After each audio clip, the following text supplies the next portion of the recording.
All right, guys, pictures up. Pictures up. Pictures up. Let's roll sound. Rolling. Rolling. Sound speeds. Camera speeds. 2. Awesome. Take 2. Mark. Set. And action.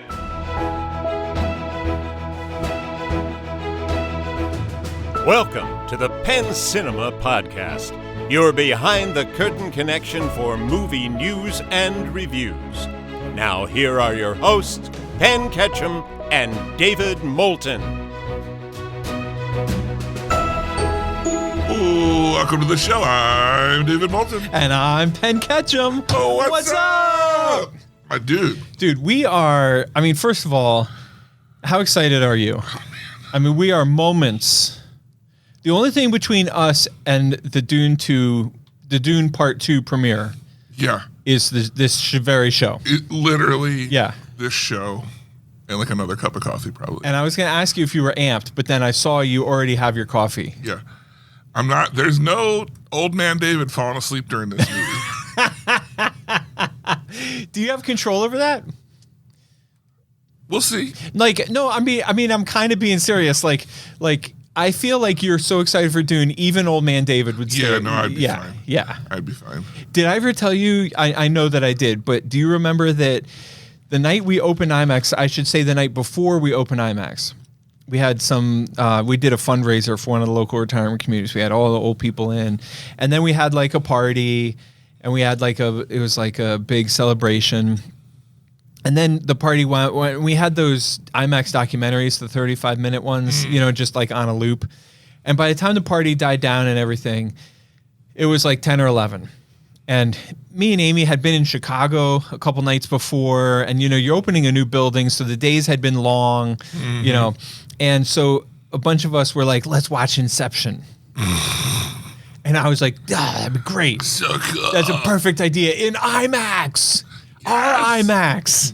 What a dream. So, Inception is not what you would call a quiet movie. Right. I fell dead asleep in the IMAX in Inception. Wow. Yeah, it was awful. Wow. I stayed awake for some of it, but I was just too tired. So my point is, that's an example where I just couldn't help it. Couldn't help it. Right. Now, if it had been, all of us had already seen Inception. Right. It was just our first time seeing it in IMAX. So, but I feel like if it was my thing, like Dune is to you, I would not have fallen asleep. I don't think it's less a matter of like, I don't think that I would fall asleep during this movie. Yeah. I just want to have a good attitude around it.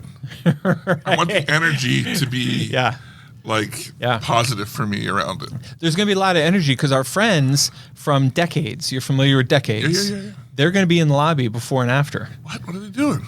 Arcade stuff? Yeah, he brought in some games, he's giving away some prizes, he's got a Dune poster to give away. Yep, so, by the time anybody's hearing this... It's too late. It's too late. You suck. Yeah. So we're not talking about the premiere. We're talking about the fan event. The fan event. Right. I'm sorry. So I should have. It's happening on Sunday. The premiere is Thursday. Thursday night, February 29th is the premiere. It's when the movie opens in everything, in IMAX and in the regular theater and everything. We talked last week about how crazy the reviews are, and sure enough, the ticket sales are through the roof. What we're talking about tonight, which by the time you hear this has already happened, is the Fan First event, which is an IMAX exclusive. Mm-hmm. So we have a 420-seat theater, and we currently have 396 tickets sold. Gonna be what you'll call full house. Yeah. And when I bought my ticket a month and a half ago, it was like already packed. Yeah. If you think you're going to get online and like buy a good ticket, like a good seat, like, I'd like to be in the middle. Nah, that's not happening. Yeah. So, but it's interesting because we've talked about this on the show, but this is a great example of, in the old days, we would have marked it as sold out. Because we don't want to cram, we don't want to try to have people pissed off that they can't get a seat they like, et cetera, et cetera.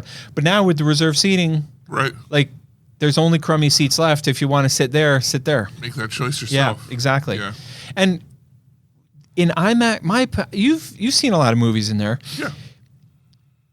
The only bad seat, in my opinion, is, I mean, some seats are better than others, and there's some personal preference that's always, in play.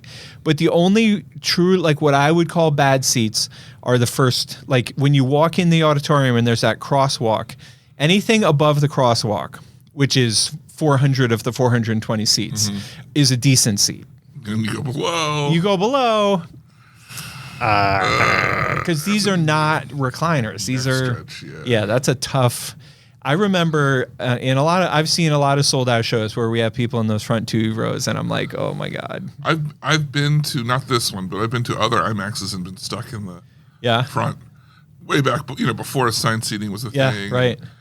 And it was like you had to drive to King of Prussia to go to the small IMAX. It's not really an IMAX. A Limax. Yeah. And you get there and you're like, we're an hour early, but no. Everybody else was 2 hours early. Right. Yeah. And then you're watching Superman Returns in the front row with these 2 guys sitting behind you complaining the whole time and ruining it after you spent half a day to get there. I'm just saying it was a good experience. Oh my god. That's awful. I almost got in a fight. Stop it. I did. I got a little angsty. and I turned to my friends and they were not as confident as I was. All right, you ready to get into some news? Yeah, I mean, there's not a lot to report, but there's some sort of. Why is it quiet? Why is it so quiet, David? You mean you gotta let Dune roar? It's Dune is eating up most of the oxygen, and the SAG Awards, which we're not really getting into, right? And that's kind of eating up most of the news. Oxygen, so to speak. So we have some tidbits, but they're a little bit, they're kind of a stretch. If there was real news, maybe we wouldn't report this. But this first one I'm reporting on because we love Greta Gerwig, right? Yeah. I mean, she's the ticket. And so everybody was pissed when she didn't get nominated for Best Director. Mm-hmm. And everybody was saying they got snubbed and like it's the end of the world and, all this kind of stuff. And she recently released an interview where she was kind of like, not that big a deal. You know what I mean? She really wants Margot Robbie to win for some of Margot was not nominated for Best Actress, but she was nominated in some of her producing roles for production of Barbie. And so Greta Gerwig was like, I really want Margot to win producer or, whatever award. I forget what award Margot's up for. But Greta was like, I don't really care that I didn't get nominated. It doesn't mean that much to me. I want the movie already was successful. Right. The movie already was beyond what we dreamt it to be. Now what I'm really looking for is for Margot to get an award, to win. And I'm also thrilled, this is Greta Gerwig speaking, I'm also thrilled that through all the other sort of side nominations, we didn't get nominated for Best Picture, Best Actress, Best Director, etc. But we had all these secondary awards, so we're all going to be there. You know what I mean? So just, sort of being in the fray. And anyway, I just thought it's another great example of how classy and smart Greta Gerwig is. She is like the epitome of cool. Yes. Because, look, she took this ridiculous idea. Right. And she made this movie that everyone was like, this is going to be stupid. And she was like, all right, well, you think it's going to be stupid. Wouldn't it be funny if you saw my movie and then saw Oppenheimer in the same day? How about that? Because it wasn't her and Margot Robbie who started the Barbenheimer. Yeah. They're like, just see them both in one day. Like, just get that whiplash. It's perfect. And then that became a thing. And then it was, she just kind of like confident in what she did and just cool to ride the ride. And wouldn't it be funny if that movie went on to make $1 billion? Yeah. Oh, okay. She's not like in your face. Right. Right. It's like, okay. Like, no, I'm a huge fan and I'm excited for her. And I saw this little snippet and I was like, class all the way. Another speaking of class. Epitome of class. Yes. Vin Diesel. Epitome. Yeah. Yeah. He's confirming he is hard at work on Fast Finale. Yeah. Is that what they're calling it? I don't know if that's what they're calling it, but that's what people are referring to it as. Because I don't understand.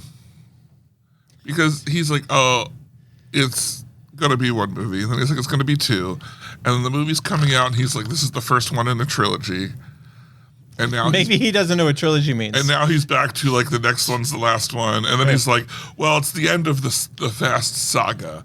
Right. The universe can continue to go on. What do you think's going on here, Penn? Well, I feel like, didn't the last movie, quote unquote, underperform? Yes. I mean, it made $700 million or something like that, but people thought it was going to make $1 billion, and there was all kinds of expectations, and somehow the movie was financially successful, but not what everyone had hoped.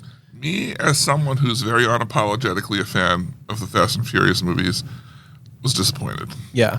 I'll say this was a hearkening back to some of the less strong of the series. Yeah. So here's what I think. How do I say this? How do you say it? How does one say... With words or numbers? I just feel like I don't want to use the word whore. Because that feels disrespectful to... Wait, was that wrong?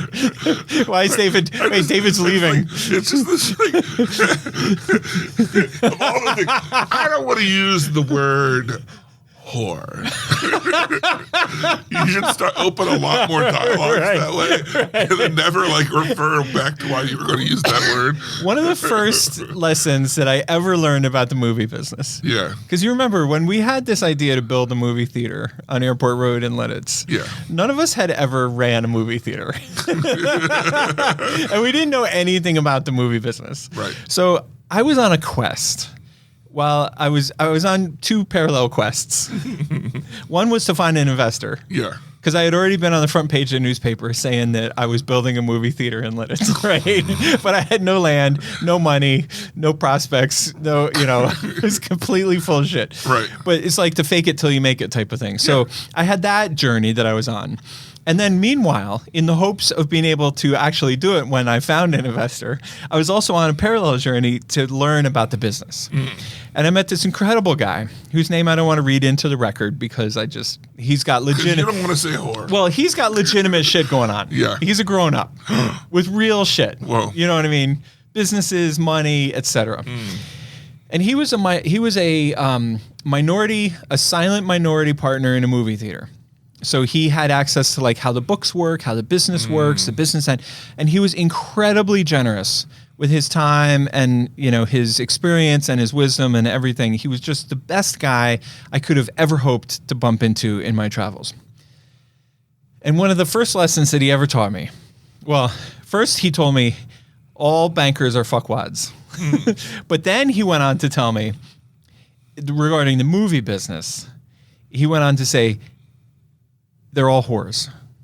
The studios, they're all whores. So whatever is going to make money. So now fast forward 17 and a half years later, and I'm sitting up in here in my podcast recording studio, and David says to me, is this going to be the last one or not?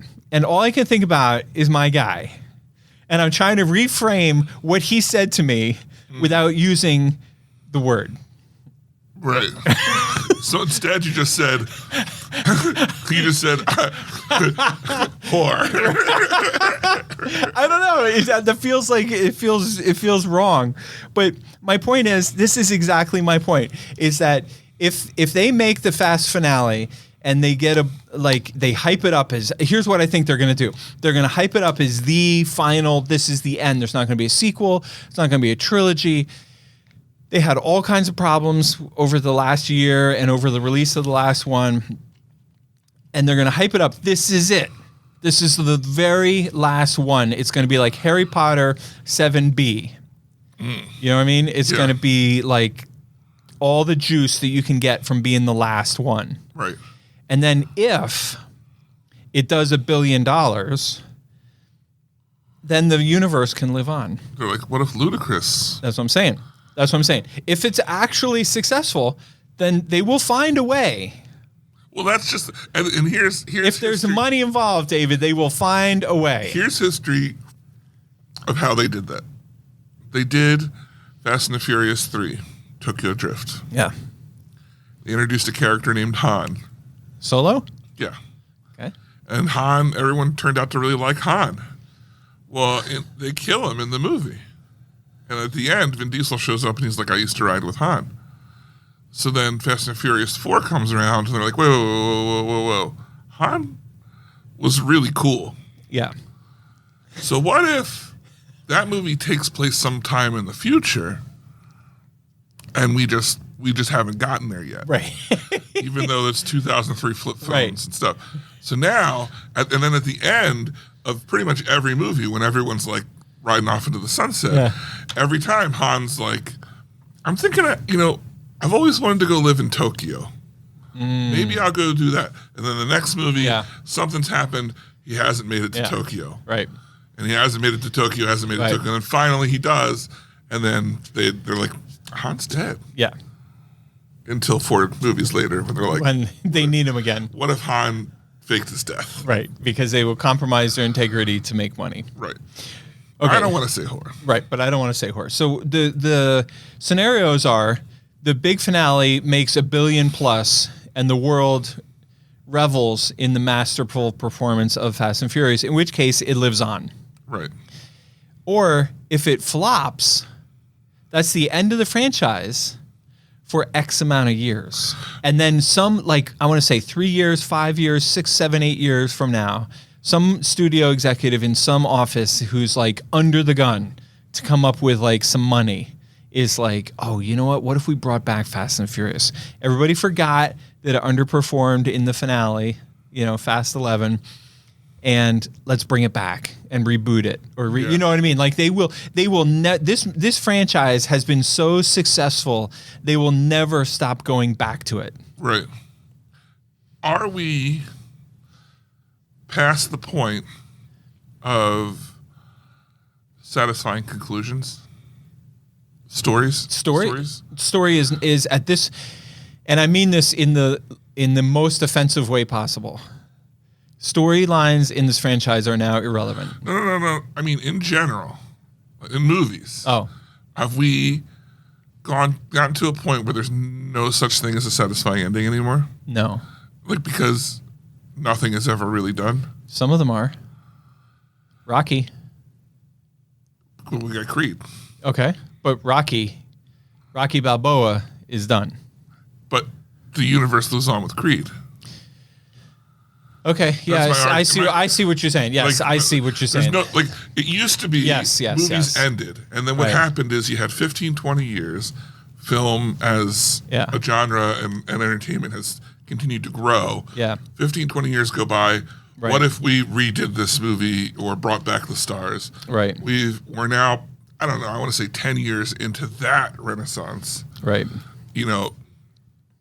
And now instead of waiting the 15, 20 years, you get 1 to 3 years.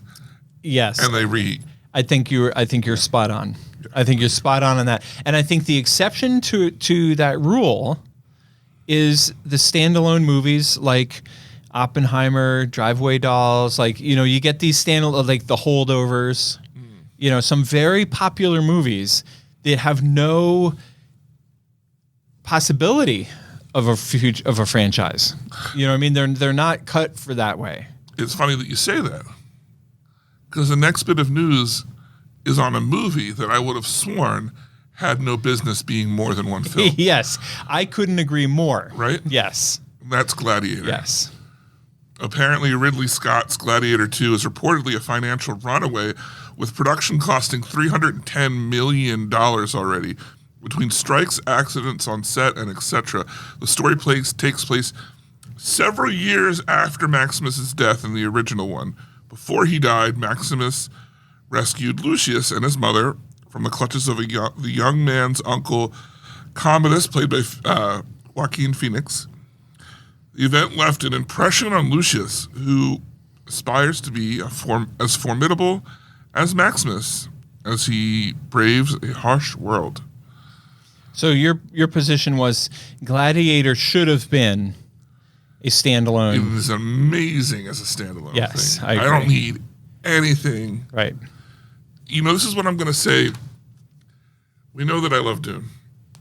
Oh, really? It's a new thing. Huh. And as some people might know, I used to The run. movie or the book? I like right now both. Okay. But I really come from the books. Right. As some people might know, you can still go listen to it. I had a podcast called the Dune Saga podcast where we read the books in the controversial chronological order. Anyway, won't get into that. But the thing is that they finished the saga of Dune. It was 20-some books they finished.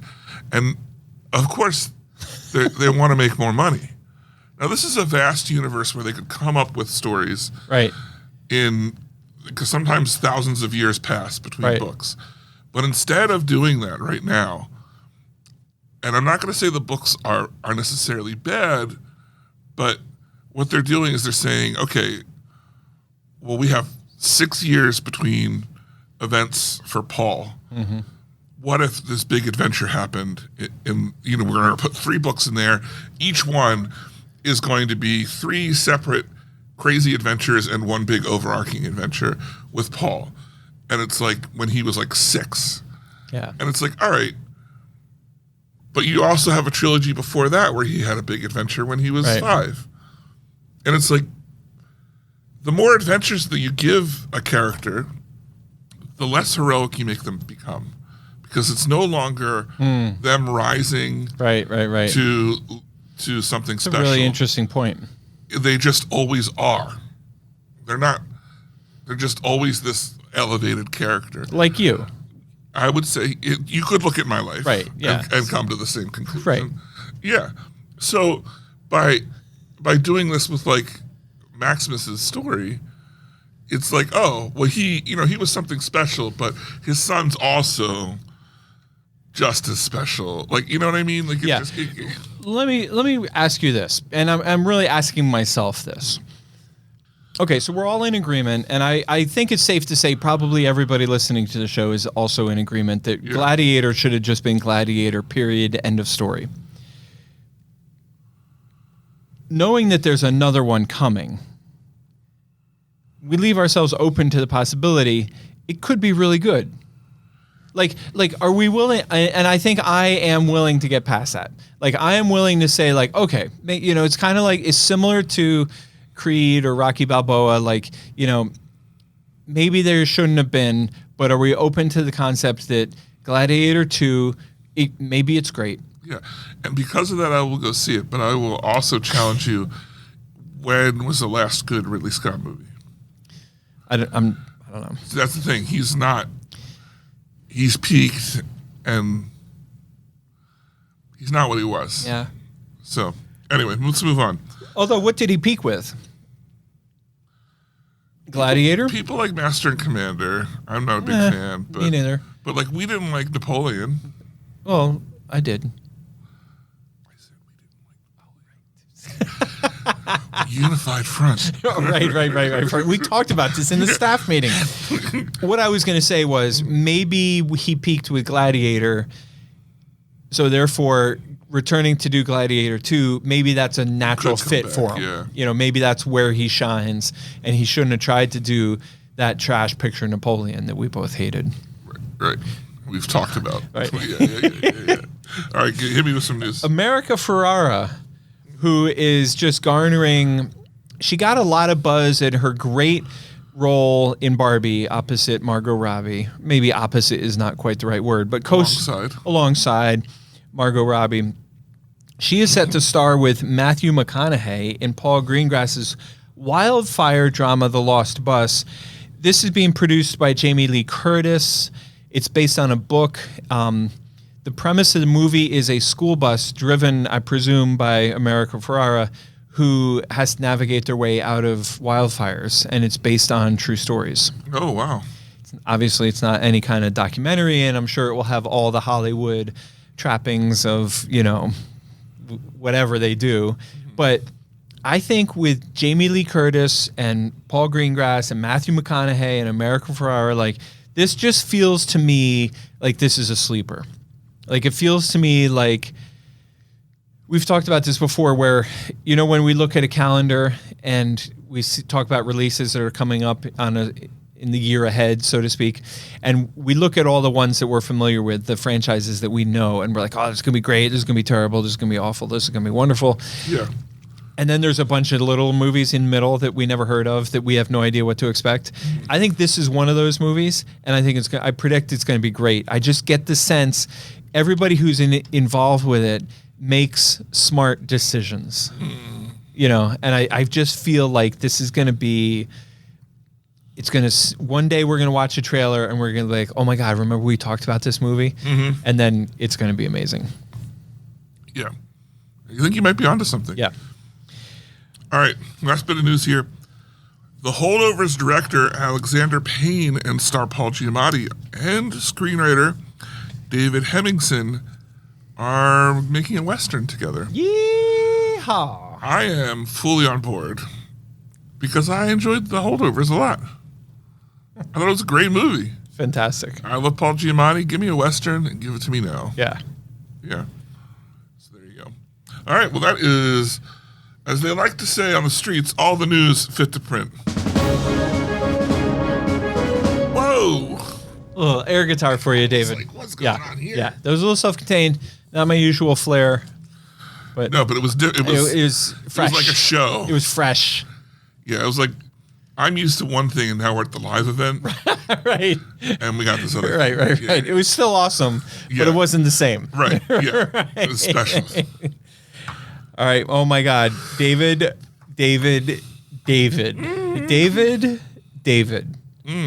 Where do you come up with these trash that you call trailers? How deep into the dumpster did you dive? Not very. Oh my God. I was cursing your name every single time. I was like, oh my God, I want my 2 minutes back. Some of these are considered to be... I have a trailer of the week, I do too. and some of these are good trailers, but some of them are not. We'll just say that. We'll just say some of them are not. You are going to hate my trailer of the week. Oh my so God. bad. Oh my God. You are gonna- Don't even tell me. I don't want to know. I'm not emotionally... You're going to be like, what? What? That one? That's your trailer of the week? Oh my God. You're wrong. It's not. It's not your trailer of the week. It could be. Hang on. I have to decide. I guess I'm... Okay, I'm going to commit to which... I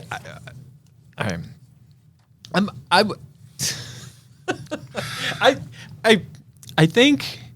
All right, David. Yes.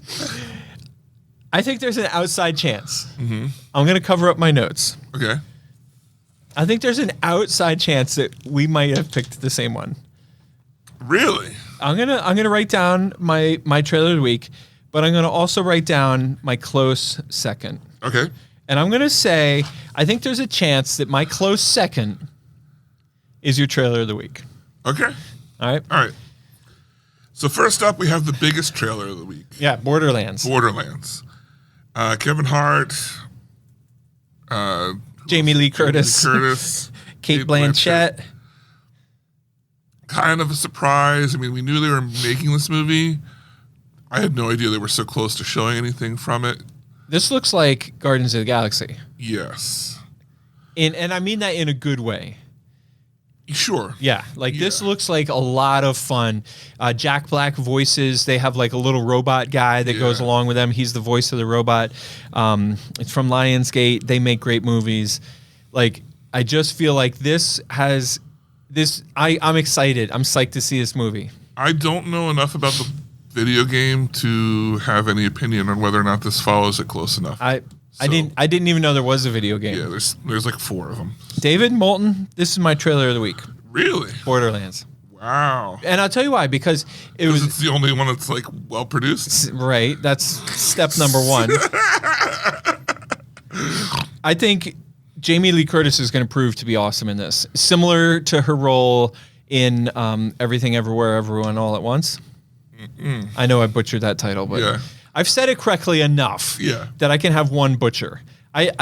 Just one. Are you sick of the people that, like, remember when it was in the news all the time and, like, all these people acted like they couldn't pronounce it, like they couldn't say it? And I'm like, come on, man. It's not that I tricky. was hanging out with my buddy on Friday night, and he's like, open up Netflix, and the first thing on it was advertising everything everywhere all at once, and he's just looking at it, and I'm like, "What's up?" He's like, "What is this?" And I was like, Oh like my movie of the God. year. Click play and shut up. And he's like, "I never heard of it." Oh my God. I got a real problem with people. Period. End of sentence. I literally just opened my Zippo and threw it on the floor and Yeah. walked out. Right. That's the only, he left you no choice. Burn this house down. Right. Yeah. There's little else you could possibly do in that situation. Yeah. So, Borderlands. Next up, we have, so my trailer of the week is Borderlands. Looks like a ton of fun. It's very Guardians of the Galaxy-esque, although it looks, I would say it looks fresh. You know what I mean? Like it looks fresher. Yeah. And I think it's going to be a little edgier because it doesn't have the Marvel thing. I think it's going to do well. Yeah. I'd be surprised if it didn't. Next up is Civil War from A24. This was an example. This trailer was fine. Looked good. Civil War opens on April 12th. I really don't really want to watch it or play it. Right. But this is an example, in my opinion, of the first trailer was more compelling than the second trailer. Agreed. The second trailer looks so vague. It has the difference is audience that they're trying to draw in. I felt like the first one was trying to draw in conspiracy theorists or intellectuals or whatever, politics. This is trying to draw in, do you like guns? Right. Do Action. you like explosions? Right. Yeah. Do you like when stuff blows up? Yeah, what if that in America? Yeah. I don't really, whatever. Next up, we have a movie that we originally reviewed a trailer for a long time ago when it premiered at TIFF. And it was... The Toronto International Film Festival? Yeah, Okay. and it was a big, kind of hit over there. Mm-hmm. Now, some time has passed. This movie disappeared from our radar. I thought it had already come out. Turns out, they found us, Lionsgate turned up and said, okay, we'll distribute this for you. But you got to make some changes. And apparently some of the big changes are it's narrated, like the character is mute and deaf, and his whole world is narrated by the last voice that he heard from an arcade machine. So instead of being the actual actor's voice, whichever Skarsgård this is, I can't remember which one. Peter. It's no longer Peter's voice. It's now the guy from Archer and Bob's Burgers. Oh. I forget what his name is. Yeah. He's like a famous voice actor. Yeah. You recognize his voice. So he is now doing the inner monologue, which I kind of feel might work a little bit better. I read a little bit of a review, and they said that it might not work later in the film when things get more serious. But I don't know. So I will say, first of all, I cut and pasted a little snippet about what the plot is. The plot is this so-and-so kid, and he's trained by a mysterious shaman to repress his childish imagination and become an instrument of death, much like you. Once again, spot on. Yeah. Boy Kills World does not look like my thing, but this trailer was, at least I would call it like good. It looks like they're like, oh, John Wick, but then they just kept turning the dial Right. up. How hot can we make the pot before it breaks? Actually, you know what I would say? I would say this looks like John Wick meets Borderlands. Okay. Yeah. Fair enough. Okay. Next movie we have up is also one that we got several trailers for previously, and then it disappeared. Starring Zendaya. Yeah, and that is Challengers. This is the movie where she is a young tennis star, and there's these two other tennis stars that she has a love triangle with. But then fast forward, she winds up with one of them. Fast forward 20 years later, and there's not as much marital bliss as you thought there would be. And so she decides to leave for the other one. Not as much. Some. There's some marital bliss. It's not what you think. But not as much as you thought there would be. Yeah. It's weird how it works. I feel like marital bliss is kind of like, in school when, somebody was a little bit pregnant. You know what I mean? Only a little bit. Yeah, it's cool. It's cool. Some marital bliss. Right. Mom, listen. I got a situation. I'm a little bit I'm a pregnant. little bit. All right, so what's your point on this? Challengers, I don't know. I thought it looked good. It looked decent. It remains stars, a decent looking It stars film. Zendaya, Yeah, which it was obviously made like a couple years ago. right. So before Dune, or maybe during Dune 1, or in that era, you know. But and what's the other movie that she's in right now? Spider-Man. There's another one, but anyway, oh no, there's not. I just keep thinking of Dune 2. She's in Euphoria. Is the Yeah, big yeah, thing yeah. she's in. So this movie looks like fine. Yeah. You know, and I feel like this is the kind of movie for people who come to Lidditz. Like, it's going to probably get booked and probably play in Theater 1, you know, and it'll do fine. At the same time, it was one of those movies that we reviewed the trailers probably a year ago. Yeah. It disappeared and we completely forgot about. I'm nervous now. We're getting down. Okay. Next, we have a movie called Dogman, directed by Luc Besson, who I believe we talked about last week. Yeah, directed The Professional. Yeah. And they're saying this is him at his most craziest. Oh. And off the wall and crazy. What is it about? I was unable to follow. You were unable to follow. Usually it's me that can't follow. Well, it looks like a guy who dresses up like a woman who somehow uses dogs to help kill people. Right. No, you got it. Okay. Yeah. But other than that, I don't know what the plot is. Yeah. You need more? Well, I don't know. Maybe. Yeah. Yeah. Yeah. So next we have a movie that was written in the list of stuff as Asphalt, but the trailer title says Asphalt City. This is a weird thing because we're going to talk about two movies starring a certain actor today. Sean Penn. Yeah. Where if I see him in a certain type of role, I'm instantly turned off.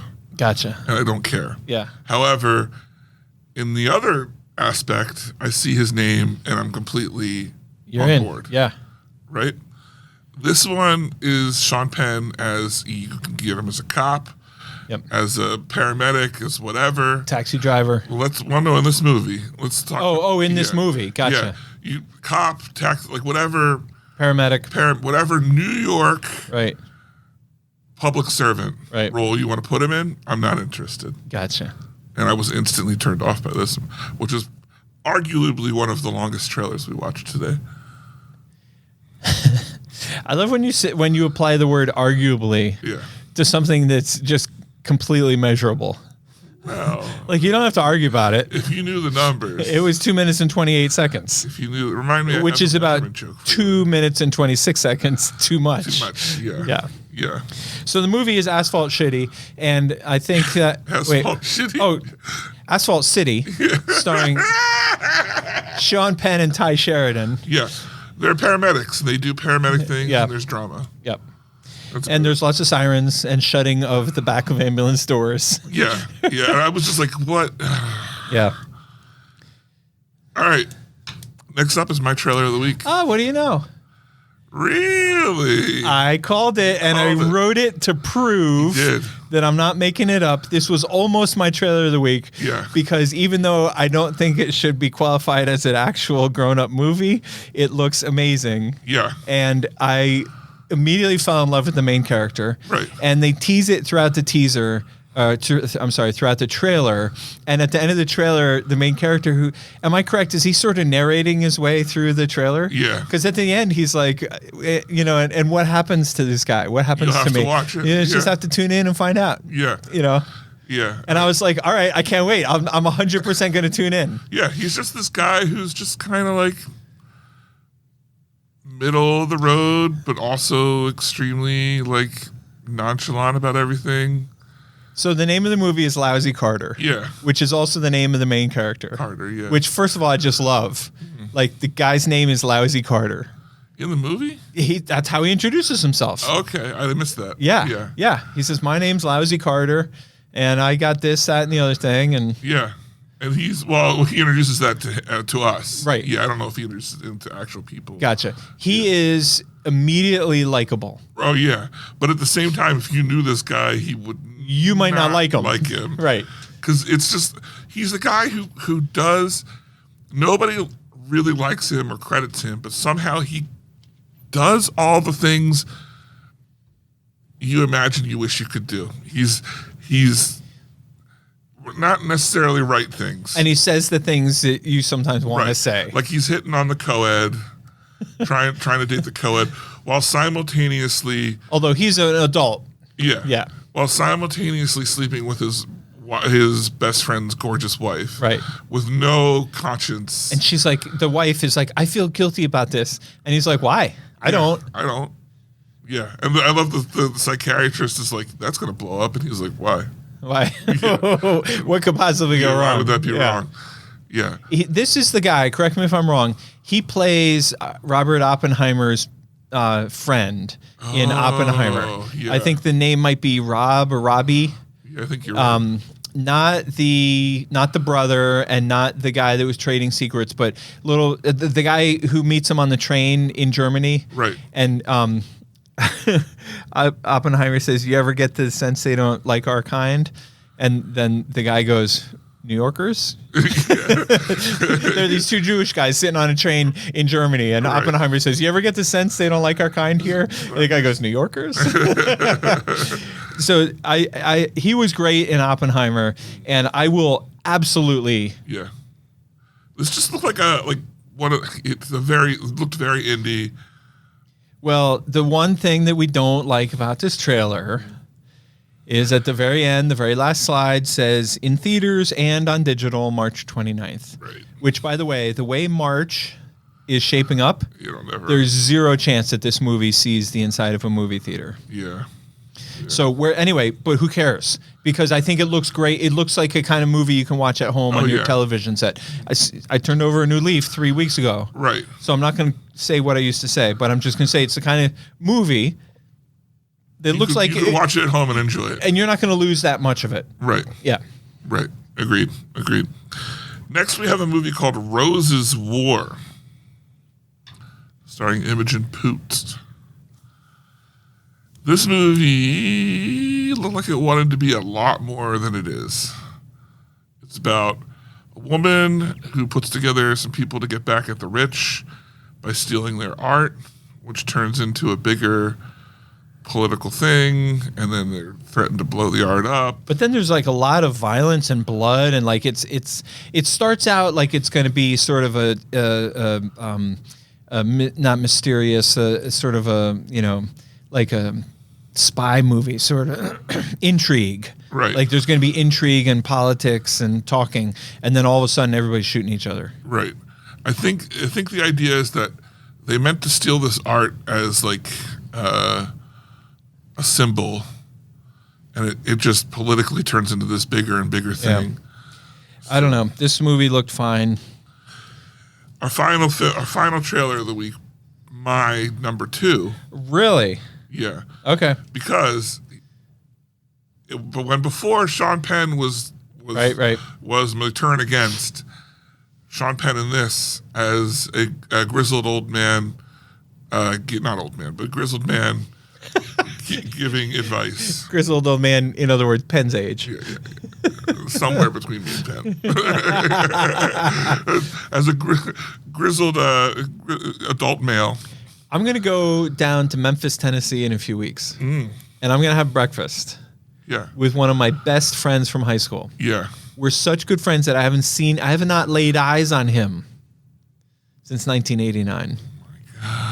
And I'm nervous that we're not going to both look like we're 18 years old. That's impossible. It's impossible, right? Every time I walk in here, it's like, is Penn here? Yeah, who's that kid? Is that one of the kids from downstairs? Right. Well, sometimes like when I visit the girls at college, I would put my hat on backwards. Oh, they can't tell. Yeah, because then I look just like all the college kids. Yeah, you they're know? like, oh, what class are you going to? Right. And I carry like a little backpack, What's up, fellow kids? Right. Hey, how annoying is mom?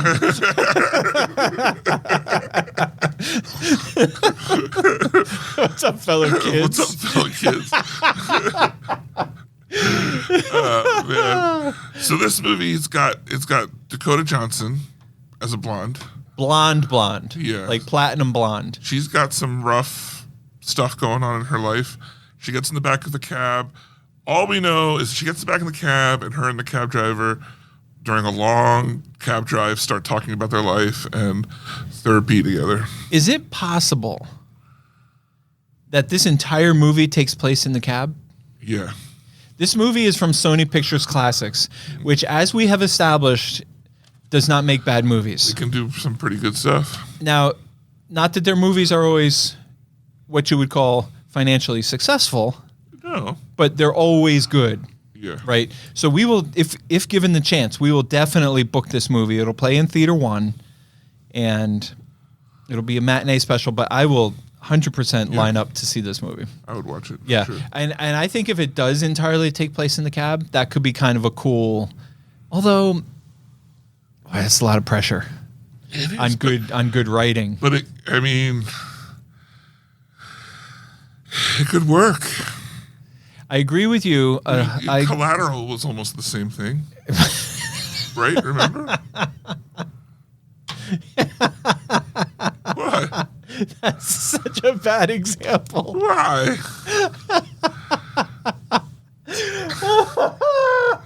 Taxi. It's such a bad example because the whole point of Collateral is the taxi driver gets taken by gunpoint and has to go from place to place. Each place is more violent and wild than the one before. It's the opposite kind of a movie. Each stop it has is nothing. more emotional.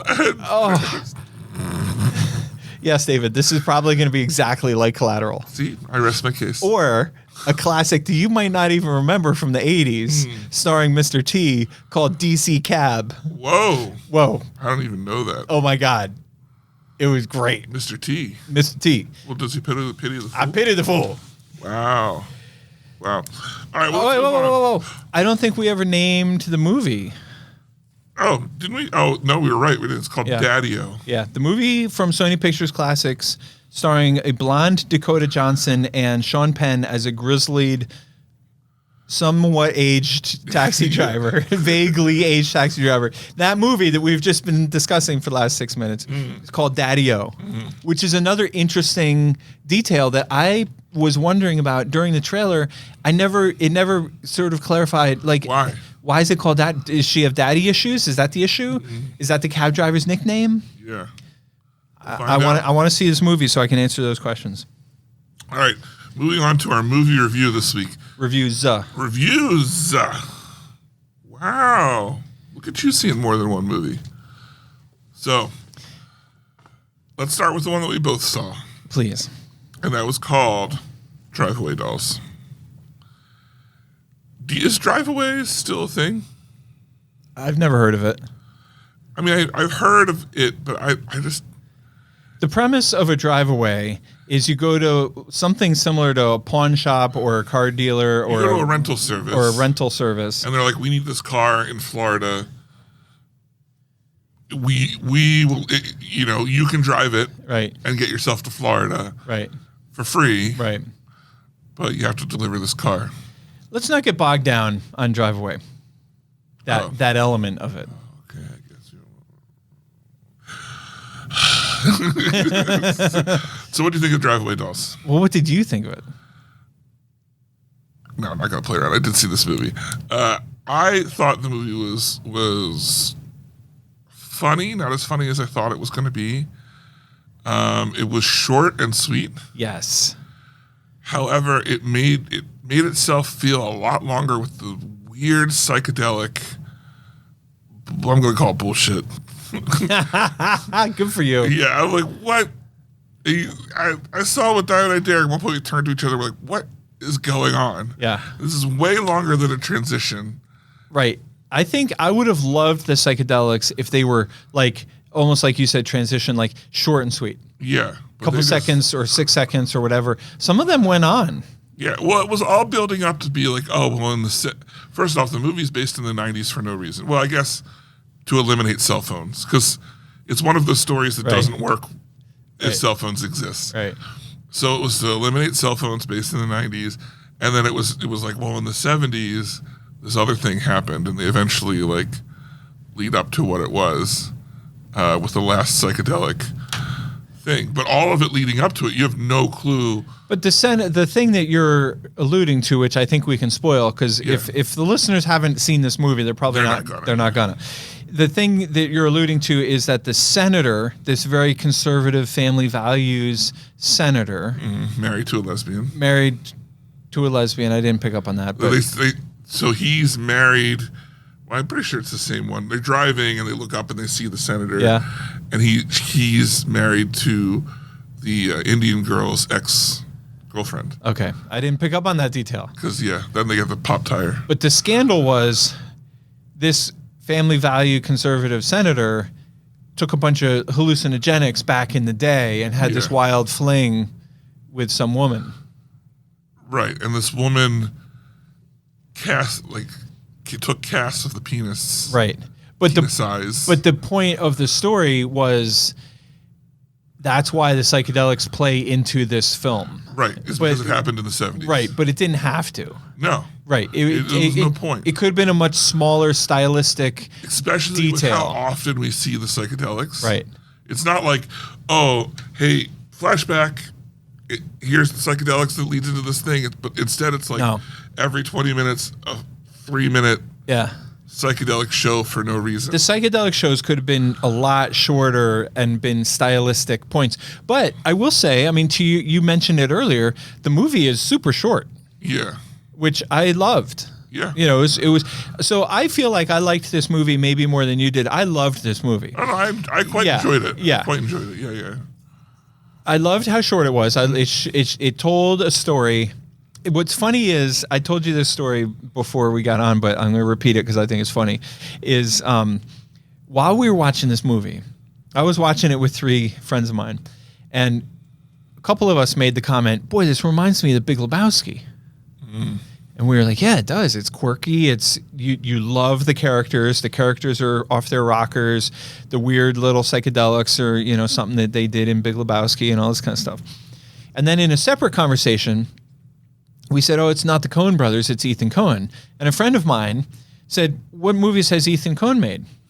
And I was like, like Fargo, Oh Brother, Where Art Thou? All the Coen brother movies. Miller's Crossing, all these classics, the greatest classics.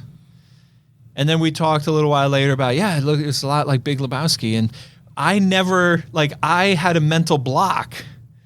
Big Lebowski is the Coen Brothers movie. I completely forgot that. Even though while I'm watching Driveway Dolls, I literally said out loud, and another friend of mine did too, this movie reminds me of Big Lebowski. Yeah. How weird. Yeah. I found it funny. I thought it was great. I had a good time. It pushes the limits of what I was comfortable watching with other people in a room. But yeah. No, I think you hit the nail on the head. Pushes the limits. Mm-hmm. It was right there. Yeah. But one of the things that I love, my favorite. All right, let's get down to. What? I'm just thinking about when the guys catch up to when they finally break into their hotel room, and the girls just don't stop screaming. They don't move. Right. Like, ah! And the one guy, those 2 cops that were bad guys that were trying to track him down. Yeah. They weren't cops. They were bad guys. Those 2 bad guys were awesome. Yeah. They were so good. Mm-hmm. And one of my favorite scenes, that made this movie so good, in my opinion, just because it let you know that, it was completely unexpected in a movie full of unexpected twists, was when they were being interrogated in the basement of the stadium, and then the one cop, or I don't know why I keep calling them cops. I think they were Secret Service. I don't know.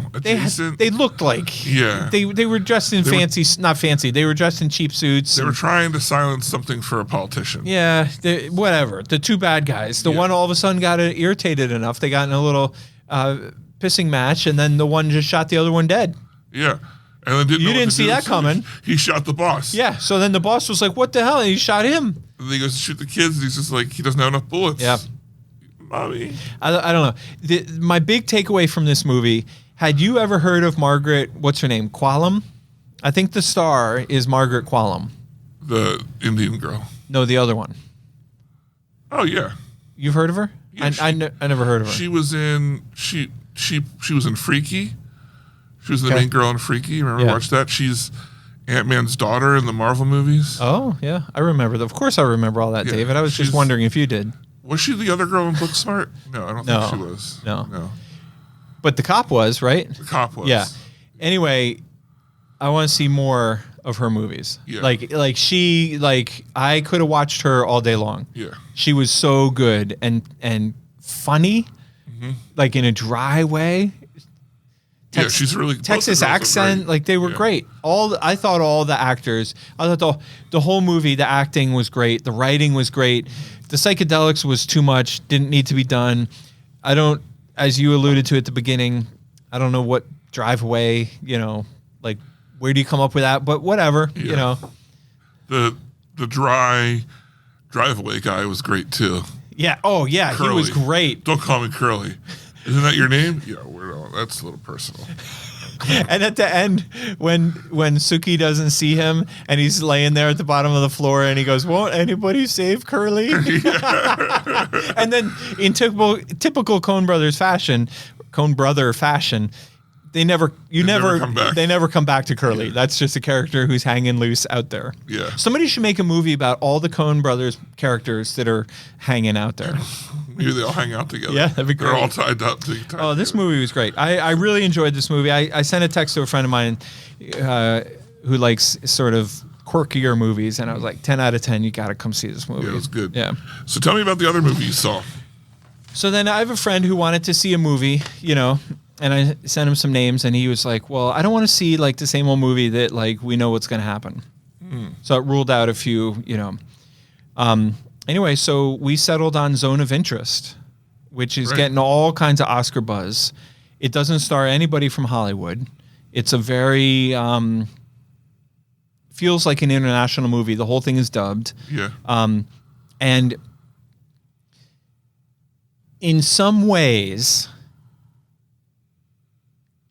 it was the best movie I've seen in the last 18 months. Oh, brings us back. Best movie I've ever seen. Oh, yeah. Drive Away Dallas, best movie we've ever seen. Yeah. So now I'm talking about Zone of Interest. Yeah. And I say this very carefully because I say it might be the best film I've seen in the last 18 months. In no possible way is it my favorite film. Like, not even close. It's the best It's technical film. everything about it is Yeah. great. The acting, the writing, the directing, the cinematography.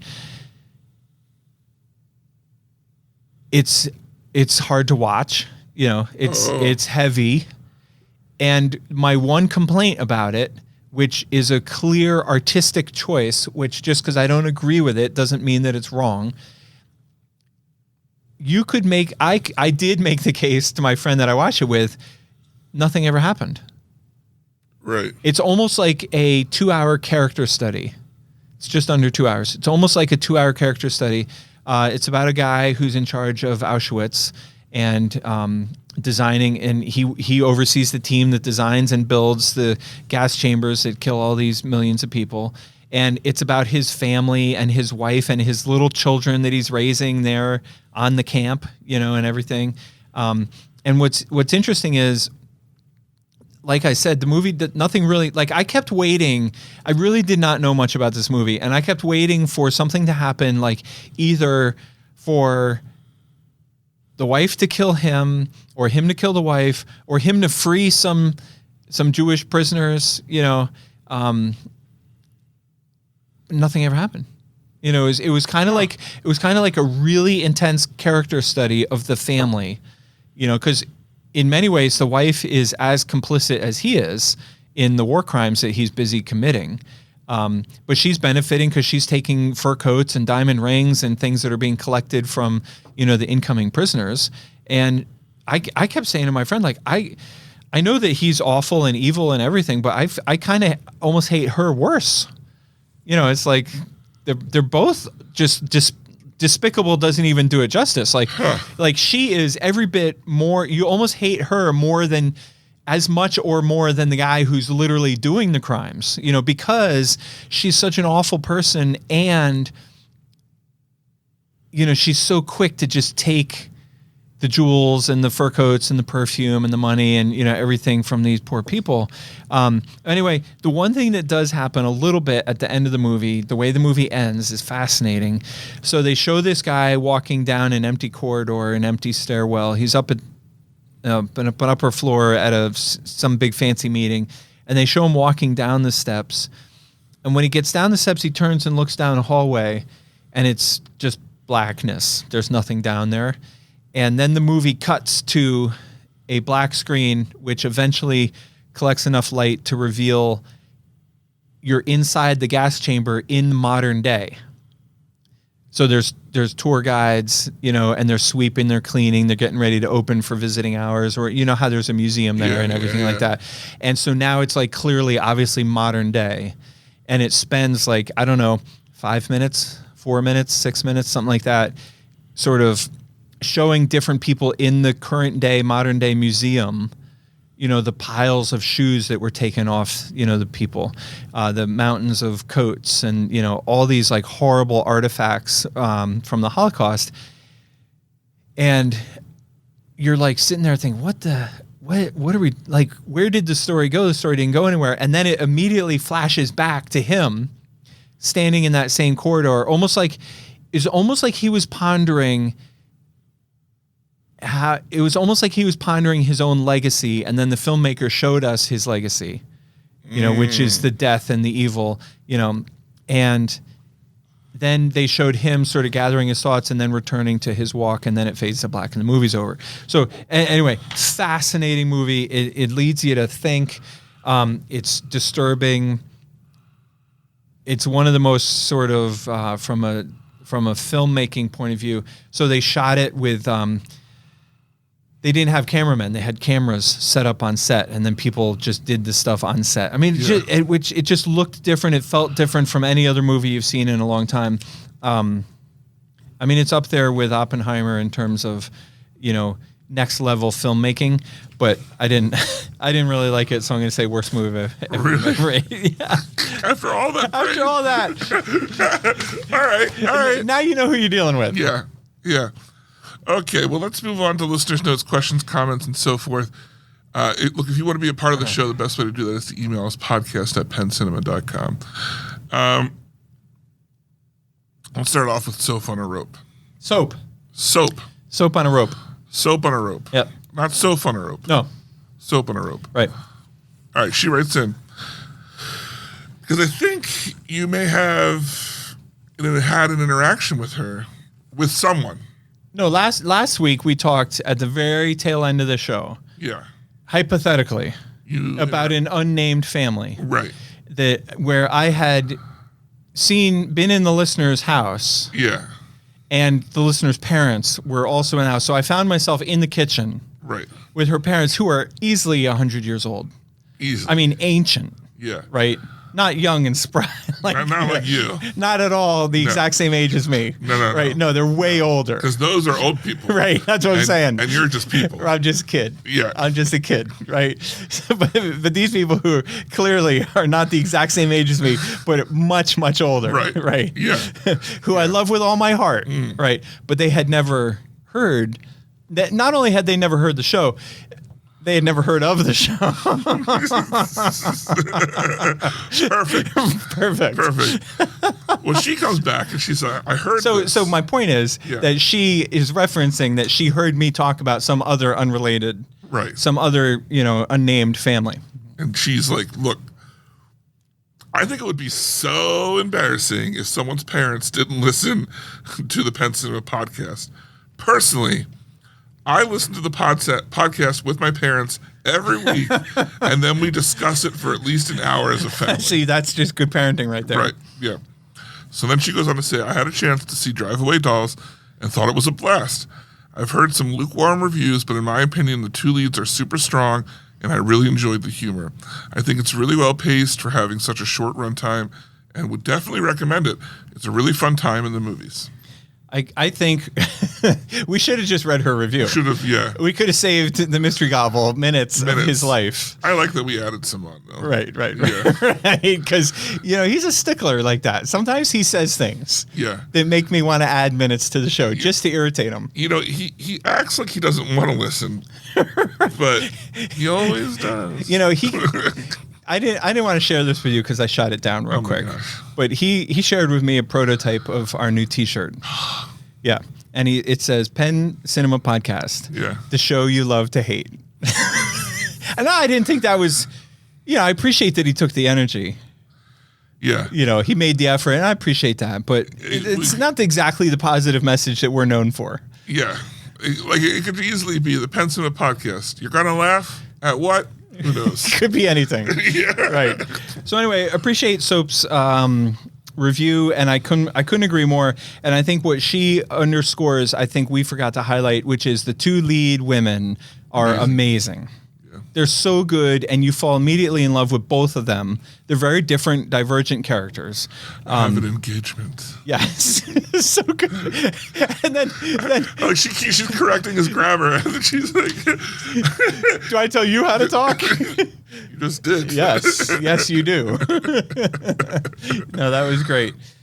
All right, next up on the listener feedback, we got one from Pop-Up Peter. Ready to translate? Oh my God. We have no idea who this guy is. No, never heard of him before Right. in my life. Right. Speaking of old people, right? But I could tell from his email he's probably just a kid. No, yeah. The nickname Pop-Up is probably Because he goes, pop, pop. right. It's probably either that or it's like ironic. You know how you have like a really short friend and you call him Stretch? Yeah. You know what I mean? Or the big guy's pipsqueak. Right, exactly. Right. Or the bald guy's Curly. You know what I mean? So Pop-Up Peter's probably like 15. You know what I mean? And he probably got a real boyish face. Yeah. You know, he's probably from somewhere like Bar Harbor, Maine, or, bowl you know, cut. Pleasantville, New York. Yeah. Is that a real? Pleasantville, New York? Is Pleasantville? That doesn't sound real. I feel like that's made up. Yeah. I feel like it's possible that if you told me that You're like the movie Pleasantville? if you told me that your dad was from Pleasantville, like if your dad told you that he was from Pleasantville, and then years later as an adult you might think like, wait a minute, Is that real? is that made up? I never heard of it on the map. Yeah, on the map. By the way, do you remember an old movie, not an old movie, but a movie from a random little movie called Paper Towns? Yes. Wasn't that a great movie? I don't know if I saw it. That's But it's good. based on a book, I think. You're such an ass. No. Oh, I read the book. Well, it's by a guy who wrote, I think it's by the same guy who wrote the book that I really love that made me cry on an airplane for like 3 hours. Oppenheimer? No. About cancer. Pretty Little Liars? No, his name is Green. Hank Green is the author who wrote Paper Towns. Interesting. And his movie was about the girl with cancer who fell in love with the boy. Oh, yeah. Yeah. It was like 5 yards apart or something. The name of the movie had something to do with they had to stay a certain distance apart so they didn't get sick. No, that was different. Okay. This one, and he's like a recovering cancer thing. Yeah. And she's dying from cancer, and you think she's going to die, but then at the end, Then he's like, he surprise, dies. Yeah. my cancer's back, and Yeah. I'm dead. All right. So Pop-Up the Kid writes in. Yeah. And he says, we're going to break this down because there's a lot. As kids like to say, there's a lot to unpack. Except for the vitriolic attack on Jake G. Now, I looked it up. Vitriolic is one of those pinkies out grown-up word. Yeah. Yeah. I mean, that's some Frodo words He right probably there. learned he had vocab class recently. He probably learned it in Pleasantville. Yeah. Or like Salisbury, Connecticut, or Salisbury. something like that. Wow. I was eating steak. Jake G, I'm assuming is Jake Gyllenhaal. Mm-hmm.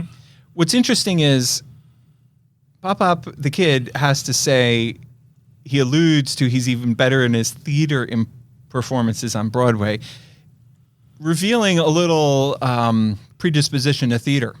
Whoa. Yeah. So this kid that's writing us is obviously a theater kid. Yeah. Now, what I didn't remember, and I'm hoping you can remind me, I vaguely remember you and me badmouthing Jake Gyllenhaal, but I forget why. Was it Roadhouse? Oh, that's what it was. Because he made Roadhouse. He chose the TV budget. Yes, that's what it was. That's what it was. Yeah. So I stand by my vitriolic attack, even though he's been on Broadway. I'm not impressed. I've walked on Broadway. Yeah, you and me both. I mean, come on. It's You want to impress me? Yeah, Yeah, come on. take the wheel. All right. So Pop-Up the Kid goes on to say, very good podcast with interesting and informative discussions about a universe I have very little knowledge of. That's the nicest thing anybody has ever written in about it. That's what we should put on the T-shirt. Yeah. interesting and informative discussions about a universe you have very little knowledge about. Right. The Marvel universe. Yeah, whatever. The Fast and Furious universe. Our present universe. So now I think the next thing is referencing the Dune universe. Now, he's referencing several things that we talked about. Right. Which includes He-Man, starts with He-Man. Oh, is that Pigface? Yeah. Okay, I didn't get that reference. Because I talked about it at the end, how I was watching Right. He-Man. But what did that have to do with Pigface? I mentioned how the characters would come on screen to sell a toy, and they'd be like, I'm Pigface! Oh, right, And then they'd run right. off Right, gotcha. Yeah. Then superheroes... Nz. Superheroines, because of... Yeah, 'cause women, of- yep. 'cause of, and then Desert Sands, Dune. because of Dune, and all. Yeah. Everything else. Then he says, but I still don't get the genre, just not infused with the Marvel, etc. nerd enzyme I guessed. Send Variety a podcast T-shirt. Perfect. That's a great idea. We said we were going to get our next big ad. Yeah. The next one we do. Right. It's going to be in Variety. Right, because we take them out all the time, but we often have discussions like, what should we do this month? Not like the normal one that we put out. On Right. Next one's Right. Variety. Right. Well, anyway, so thank you to Pop Up the Kid for writing in all the way from Pleasantville, New York. New York. I'm going to look that up, see if that's a real place. All right, so Penn, David. and here it's been a week, and I come at you. I walk in the room, and I said, Penn, what are you even doing with your life? What is this? Right. And I'm like, what are you, my dad? Yeah, the young guy. Right. My dad. Right. Look how young he is. Imagine how young I am. Amy and I have been watching Oppenheimer. Ooh. What does it sound like? It's been in installments. That's how I intended it to sound You're like. on the installment plan. We are on the installment plan. We did finally finish it, but it's Oppenheimer. We all know, you and I both agreed, Oppenheimer's, I think we both said, is either our favorite movie of 2023 or at least number 1 or 2. Like, we both loved it. It was great. And we've both seen it multiple times. Mm-hmm. Amy and I watched this movie together. And we had to, we were on the installment plan. Sometimes we fell asleep. Sometimes we had other stuff. It's like And every time we started watching again, we had to rewind it. Of course. Right. Yeah. And I have to admit, I have watched this movie a few times and fully grasp what's going on. And yet, when Amy says stuff like, "Who's that guy?" I'm like, "Shit, man, I don't know." Installment plan directs you. Right. I stand by the installment plan. It doesn't. It works because you got to do what you got to do. Right. But at the same time, it doesn't work because who's that guy? Oppenheimer's a hard movie to follow in the best scenario because there's a lot of intrigue. It's Christopher Nolan, and he jumps back and forth. But I'm right there just with you say, who is that guy? My answer is going to be, he's the guy that told the other guy that Right. this guy. I don't know what their names are. Right. Yeah. Right. Yeah. Yes. Same. So anyway, we've been having fun watching Oppenheimer again. Nice. And then I know we don't normally do this. Usually we talk about what we're watching, reading, writing, etc. Yeah. Amy and I went out with some friends last night to Proof Oh. down there on the first block of Queen Street. We had dinner at the Himalayan Grill, which of Nice. course everybody loves the Himalayan Grill. Jesus. But Proof, everybody knows about Himalayan Grill, so it's not even worth mentioning because everyone knows it and loves it. But Proof is this new bar in the basement of this building on Queen Street, and it is so cool. It's loud and it's full of young bucks like us, Yeah. and so they're all talking. So it's not like a place you want to go with an old friend and catch up and tell stories, but it's a perfect place to like get some drinks and appetizers. Or if you are out with a bunch of loud kids, and you feel, but like everybody in there, like when I say like loud kids, everybody in there was like real cool looking, It's a very artsy place. very to go. classy, very hip. Yeah. It's one of the hip artsy places to go. It was very cool. I'm embarrassed that I just now went for the first time, but shout out to them because I hope it turns out that they're cool people because I don't know them, but I'm giving them this great plug anyway because I was so impressed. Well, I want to tell you, right around the corner from there on King Street, Yeah. first time on Saturday, I went to Bert and the Elephant. It's a new place. Is that a restaurant? Yeah, it's a Belgium based. They have a lot of Belgium like beers and stuff. Yeah. But then they also have Belgian cuisine. And our waiter was Bert himself. Between him and his wife, they served our table, and he was super cool, super fun, joking around. So What's with the elephant? I didn't get to ask that. Okay. I was with a group of people, but they were really cool, really attentive, and helped us with like the food was amazing. What kind of food was it? I would let's say pubish to above pubish. Good pub food. Because they had like shrimp croquettes we could have gotten. Love that was those. so good. We got cheese curds. I got a smash burger. Someone had a fish sandwich. Someone had a chicken sandwich. But then the menu also went to like fancy. Yeah. We got like the lowest, and it was still just like above. Awesome. Yeah, so definitely recommend. So, all right, myself, and Irene. Jim Carrey movie. Yeah, I get that reference. I get it, Dad. Nice. You might know that I love the show Avatar: The Last Airbender, which is an absolutely amazing animated show. Netflix just released their live-action version of it, and I'm watching it. I'm about 3 episodes in, and I will say it's fine. It's not great. It's entertaining to watch, like the graphics and stuff, the bending. The acting is just kind of whatever, but it doesn't have the same heart or charm, which I don't know. Yeah. Why? Because it's very faithful to its source material, and maybe that's why it's not transitioning, because it's too faithful. I don't know. I think in some of it's like, characters in ridiculous period piece costumes doing ridiculous things works when it's animated, but when you put regular people in those super colorful period piece costumes, you're like, this looks kind of off. What I'm thinking of listening to you talk is a cover band who plays the music the exact same way the band played it. Yeah. But somehow isn't as good as the band. Yes. Yeah. That's exactly, because I don't want to say don't watch it if it's the only way you're going to watch it. Right. If you're not going to watch the cartoon and you're curious, watch this. But at the same time, the cartoon is so far superior. Yeah. And then I've been reading, I'm almost done, Volume 2 Omnibus of Ultimate Spider-Man. But I want to tell you, I went to this thing that was really weird. I went to the library on Saturday morning for the Silent Book Club. You go, and it's 2 hours, and you read whatever you want. And then when it's over, you can either leave, or you can sit around and tell other people about the book you were reading. But anyone just reads whatever they want. Yeah. Very weird, because the whole premise is I was like, well, I could just also read at home. But we're social human beings who appreciate being around other people. Yeah, so I don't know. Yeah. I will say I'll probably go again because the girl who was leading it was kind of cute. So That's awesome. I can think of no better reason to go back. Yeah. I mean, that's all the reason I need. I like to read, Right. and I subsequently am not a fan of her. So whatever. Yeah. Yeah. Jackpot.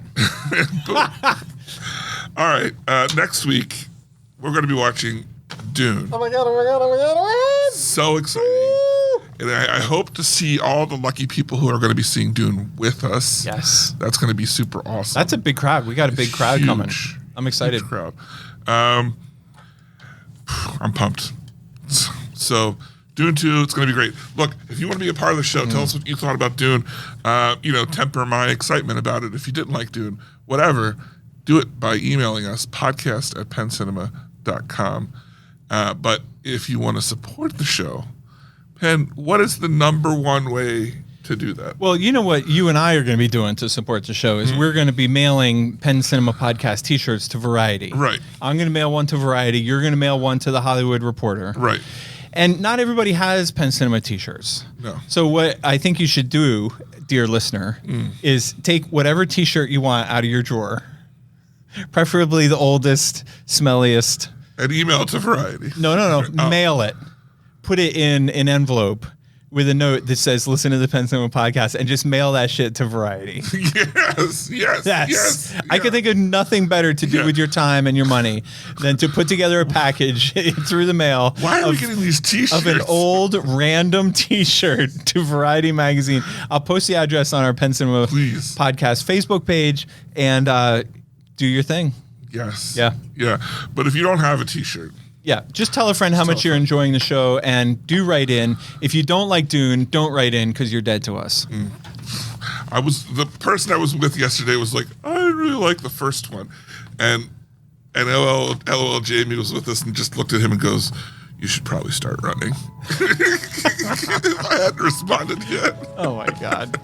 All right. Well, once again for the Penn Cinema podcast, I'm David Bolton. And I'm Ben Ketchum. Take care and party on. Thanks for joining us this episode. Our hosts would love to hear from you. To contact the show with your thoughts and reviews, email podcast@penncinema.com. This podcast is a production of Penn Cinema. Escape to the movies at Penn Cinema, featuring crisp digital projection, killer sound, reserved seating, and premium power recliners. With locations in Lancaster, Pennsylvania, Wilmington, Delaware, and Huntington Valley, Pennsylvania. Showtimes and tickets available at www.penncinema.com.